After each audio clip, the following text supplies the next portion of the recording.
सोचिए, एक ऐसी अदालत जो चौबीसों घंटे काम करती है, जहां जज, जूरी और जल्लाद सब आम लोग हैं। ये है सोशल मीडिया की अदालत। यहाँ किसी भी इंसान या ब्रांड पर पलक झपकते ही मुकदमा चलता है, फैसला सुनाया जाता है और सजा भी दे दी जाती है। और ये सब असली अदालत की कार्रवाई शुरू होने से बहुत पहले हो जाता है। आज हम इसी खतरनाक चलन यानी ट्रायल बाय मीडिया को बारीकी से समझेंगे। तो ये सब कितनी तेजी से हो सकता है? आइए हाल ही में हुए दो बड़े मामलों पर नजर डालते हैं, जहां जनता की अदालत कानूनी अदालत से कहीं ज्यादा तेजी से बैठी और उसने अपना फैसला भी सुना दिया। ये मामले इस सवाल को बिल्कुल साफ कर देते हैं। तो पहला मामला है आईवेयर की जानी मानी कंपनी लेंसकार्ट का। हुआ ये कि कंपनी की एक अंदरूनी गाइड बुक लीक हो गई और फिर देखते ही देखते एक राष्ट्रीय बहस छिड़ गई, जिसमें कंपनी सीधे सीधे कटघरे में खड़ी थी। अब देखिए, यही वो बात है जिसने पूरे विवाद को हवा दी।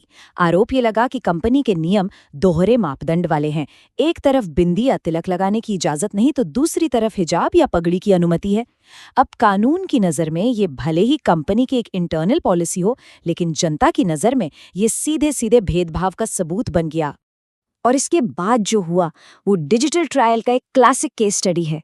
एक डॉक्यूमेंट लीक होता है, फिर पुराने कर्मचारी आरोप लगाते हैं और कुछ ही घंटों में #बॉयकॉट लेंसकार्ट ट्विटर पे ट्रेंड करने लगता है। सोशल मीडिया ने तो अपना फैसला सुना दिया था। दबाव इतना बढ़ा कि कंपनी के सीईओ को खुद सामने आकर सफाई देनी पड़ी। सीईओ ने बचाव में कहा कि भाई ये तो एक पुरानी गलत ट्रेनिंग फाइल थी, एचआर पॉलिसी नहीं। हो सकता है तकनीकी तौर पर वो सही हो, लेकिन जनता की अदालत में ऐसी दलीलों के लिए ज्यादा जगह नहीं होती। एक बार जब लोगों के मन में एक धारणा बन जाती है तो उसे बदलना बहुत मुश्किल हो जाता है। और जनता की अदालत का फैसला सिर्फ बातों तक ही सीमित नहीं रहा, इसका सीधा असर पड़ा पैसों पर। ये कोई हवाई गुस्सा नहीं था, इसका सीधा वित्तीय प्रभाव पड़ा। कंपनी के अनलिस्टेड शेयरों की कीमत में गिरावट आई, जो ये दिखाता है कि सोशल मीडिया का फैसला बाजार की चाल भी तय कर सकता है। चलिए अब आते हैं हमारे दूसरे मामले पर। ये जुड़ा है शार्क टैंक की जज और जानी मानी फार्मा एग्जीक्यूटिव नमिता थापर से। यहाँ भी एक वीडियो ने उन्हें जनता की अदालत के सामने ला खड़ा किया। यहाँ बस एक वीडियो था जिसका मकसद शायद हेल्थ बेनिफिट्स के बारे में बात करना था, लेकिन वो देखते देखते एक धार्मिक विवाद और व्यक्तिगत हमलों की वजह बन गया। पता ही नहीं चला। उनके और उनके परिवार के खिलाफ एक तरह से संगठित ऑनलाइन अभियान शुरू हो गया। तो नमिता थापर ने भी अपनी बात रखी। उन्होंने सीधे सीधे दोहरे मापदंडों की तरफ इशारा किया। उन्होंने बताया कि जब उन्होंने सूर्य नमस्कार जैसे विषयों पर वीडियो बनाए थे, तब तो कोई विवाद नहीं हुआ। उनका तर्क साफ था। क्या किसी विषय पर राय इस बात से तय होगी कि वो किससे जुड़ा है? उन्होंने सिर्फ जवाब नहीं दिया, बल्कि एक बड़ी बात कही। उन्होंने कर्म के सिद्धांत और आपसी सम्मान की अपील की। ये एक तरह से जनता की अदालत से एक नैतिक अपील थी, जो कानूनी दलीलों से परे जाकर एक बड़ी बात कहने की कोशिश थी। और बिल्कुल लेंसकार्ट वाले मामले की तरह ही इस ऑनलाइन हंगामे का असर सीधे बाजार पर दिखा।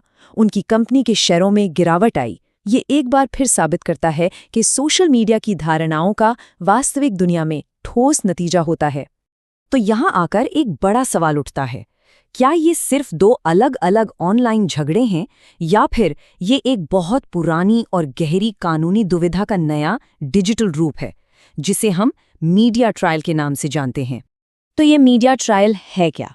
देखिए, कानूनी भाषा में इसका मतलब है जब मीडिया की कवरेज किसी मामले पर जनता की राय को इस तरह से बना देती है कि वो एक तरह से जज, जूरी और जल्लाद तीनों की भूमिका निभाने लगती है। ये हमारे न्याय प्रणाली के लिए एक सीधी चुनौती है।